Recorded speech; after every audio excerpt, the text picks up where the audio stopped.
Nkuko mubibona ngaho inyuma yanje hari abantu benshi bakubise baruzura turi kumutakura aho twateguye competition yegukira amavuta ya company yacu yitwa ELPHA Oil.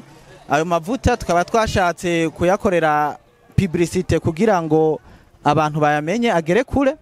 Ego nico gikorwa twajemo ngaha gutanga ubushimwe bw'ababaye abambere mwiyo competition.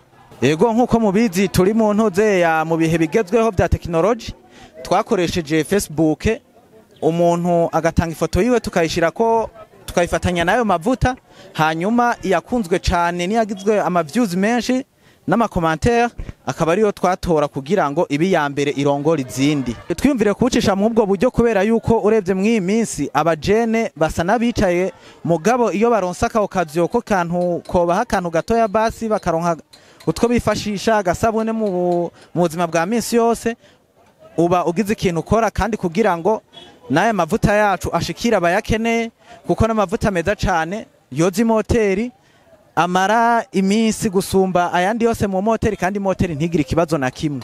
Iri higanwa ni ibintu bimeze neza cyane, byatunezereye byanezereye n'abakiriye banje.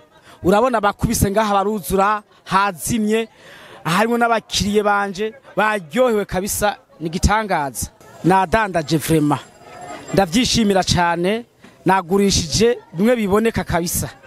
Mfatiye nko ku mavuta yoyo baguze kabisa kugeza aho batwe kuyamara. Yego n'ama PS baguze kabisa. Mu vyukuri ngerageje kuraba n'andi ma company twagiye turakorana, ELPHA irarenza urugero. Nk'akarorero dufatiye ku bintu abantu bakunda gukenera vya nkenegwa, ELPHA usanga abandi ibintu tubahaye byandi ma company amara igihe gitoma muto yabo, ariko ibintu vya ELPHA ho biziye byaje kubatabara kabisa. Ego IPS uyiguze iramara igihe kirekire mbere bigatuma bavyishimira, ubu mbere abantu baratuje kabisa. Ibiciro vya ELPHA niho biryoheye, biri hasi gusumba ibindi bintu kandi ama PS yabo ugasanga arakomeye afise ingufu nyinshi, bigatuma abanyagihugu bayahurumbira. Agashimwe twarose twakakiriye neza, gutahukana agashimwe biba bigoye cyane kuko tugitangura ihiganwa tuba duhuriye mu ihiganwa n'abantu batandukanye, ariko ntituba tuzi ukuntu bakora n'ububasha bafise bwo gukora. Hari gihe utangura ihiganwa uzi yuko ati je ngomba nkore kugira mbo wa mbere, ariko ukisanga ntiwatsinze. Kuba twabaye muri batatu ba mbere ico nico dushima. Ibangana ryo twakoresheje nta kindi ni gukora nyene nk'uri mwihiganwa, ugakora amapartage ukitanga ukabwira abantu bakagufasha, arabagufasha bakagufasha. Ndashimira ELPHA Burundi kuri iri higanwa yategekanije kuko itaritegekanya nanje sinashobora kujyamo ngo ndonke ako gashimwe. ELPHA Company Burundi ndayishimiye cyane gose kuba yashoboye kutwizera ikadushikira muri rino higanwa, igashobora no kuduha agashirika bute.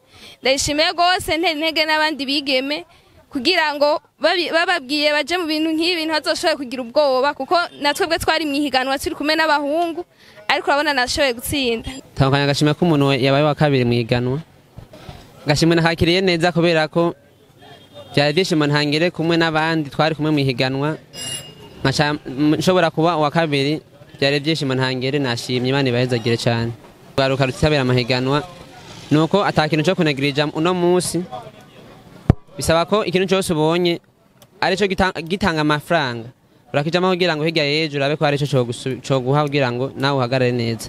Akamunotera abamotare n'abantu bagendesha amabajaje ari bita amatukutuku bonyarutsa bakegera ELPHA Company, tuko turaraba PS yabo ni meza cyane, nta n'indi company bihiganwa yaje hageze. Akamo twotera abantu basanzwe badanaza no mapiese kuko twebwe niyo domaine turimwo cyane, no bahimiriza gukoresha piese za ELPHA kugira ngo abamotari bareke kubidogera ngo babahaye ibintu bidakomeye, bongera babaha n'amavuta meza cyane yoza imoteri, amavuta ya ELPHA.